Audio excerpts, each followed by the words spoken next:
Monday. I hope everybody's ready to go. We have a webinar tonight. And, we've talked an awful lot about our journaling. We've talked a lot about our TAO technique of moving forward and getting what we want, who we want to be, what we want our outcomes to be. So I want to relay a story to you that I heard years ago, and for the life of me, I cannot remember all the right names in it, but I'm going to go ahead and relay this story to you. I read in Zig Ziglar's book, "See You at the Top."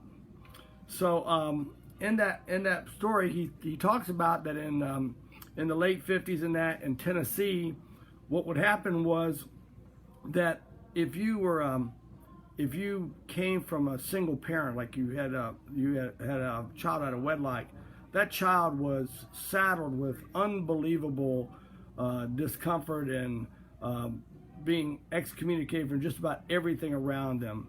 And no one could play with little Johnny because Johnny was he was a bastard child, kind of thing. So it's not, things have certainly changed in this time frame from where we are now to back then and the judgment that went on. But and I think the young man that Zig Ziglar talked about was, I want to say Ben Cooper, but it's been a while since I read the story, so I have to rely on that. So don't hold me to names.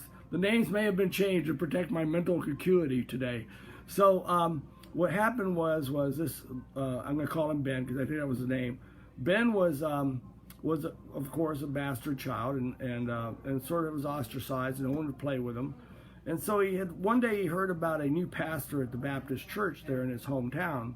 So he goes down and he sort of peeks into it. He heard that this pastor was young, vibrant, exciting, had a great message, was not judgmental. So he went down and he stuck his head in the back, and sure enough, he liked what he heard, but so he would avoid embarrassment or being pointed out.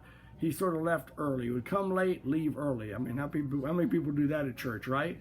So he came in there, and every week he went, and every week he went a little bit longer, staying there.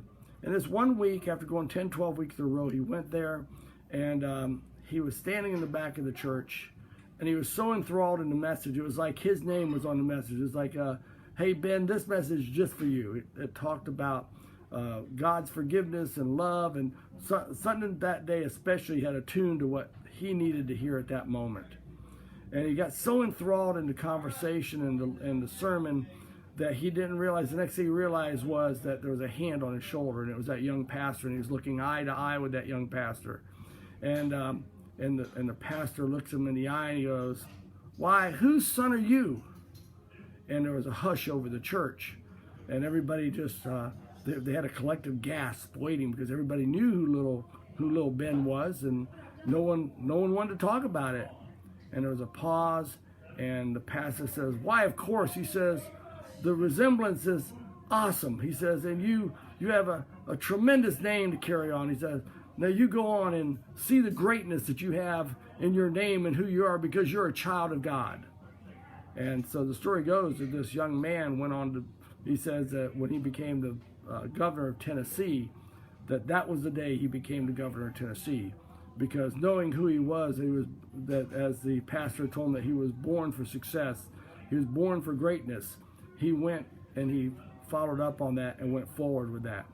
So understanding that circumstance, and this was a story not to tell you about the story of God necessarily, but to tell you about what we will start to cover in Phil's program that we do tonight at the webinar. We're going to begin to look at fasting type eating, which helps to level the hormones and will help us with mental acuity and mental clarity. And the one thing I've noticed when I've fasted for religious reasons or for this program in the past, the 21-day program in the past, what I noticed was a lot of clarity. Mine was sharper. I felt better, more energetic, which goes against the myth that most of us have about when we fast. We think that we're going to be have no energy, we're going to be lackadaisical, we're going to be hungry. Well, the things that we have done to this point have prepared us for this transition that will be in the next week or so in this program to level out our hormones and help us from the standpoint of really turning back the clock on aging. And there's things called telomeres that our body has. The telomeres are like shoelaces. Those shoelaces, on the end of your shoelaces, there is a little plastic thing, right? It's about that long, right? And that is called the telomere. When that disintegrates and is gone, you basically die. So fasting has been shown to preserve those telomeres. Plus, we see an awful lot of awareness and even more aspect of really changing our body and allowing ourselves to really heal our bodies. Fasting is something that's been used in healing. Now, why would I talk about a story about Zig Ziglar and a pastor in Tennessee and a guy who became governor of Tennessee? Why would I tell that story today and then start talking about fasting? Because I think one of the most important heroes that we can employ in our as we go forward with our Tasso exercise is clarity. Clarity in our area of discontent and stepping out of that area of discontent, and then clarity and vibrance in our future memory. The future memory is something that is going to pull us to find the greatness. But before we can find that greatness, we really have to understand who we are. If we don't understand who we are, if we don't have a feeling of the greatness that we can have within us, then we're going to sit back and we're going to sort of wander around in mediocrity. So for today, my message to you is this. Number one, let's get to know who we are. Let's get to know who we are by a very clear message in our future memory and who we want to be. And let's be very clear about the things we're discontent about, because if that discontent is strong enough, we're going to move forward. We're going to want to get out of that. You know, we're going to give you, like Zig Ziglar said, I hate to be a Zig Ziglar show today, but sometimes you get sick and tired of being sick and tired, right? And hopefully in this 55 days, with about 24 days left, that sick and tired feeling is starting to leave you, maybe a little bit of energy. If you haven't started, you need to start. Today, write that area of discontent. What do you not like about your life? And then who do you want to be? Because once you find that, once you have that clarity, it's going to drive your desire to accomplish that. So I hope that you're blessed. Have a great day, a productive day today. Make sure you go and register for the webinar tonight. It'll probably be about an hour long, hopefully. Phil, you hear that? An hour long? Is that right? And we'll cover stuff. The new exercise program's rotation will be revealed to you, and hopefully all of you are starting to feel and see the benefits of this program. I know I have. I mean, people comment to me in church yesterday that have seen me all the time. They go like, "Hey, you know, your stomach's a little flatter. You're looking a little better. You look like you feel good." And I do feel good for the stress that all of us have been through. We've hopefully navigated this very well by what we've done here in the 55-day program. If you have employed the techniques of the 55-day program, the whole complete program, you've done great. You've been wonderful with it, and you are seeing the benefits of it.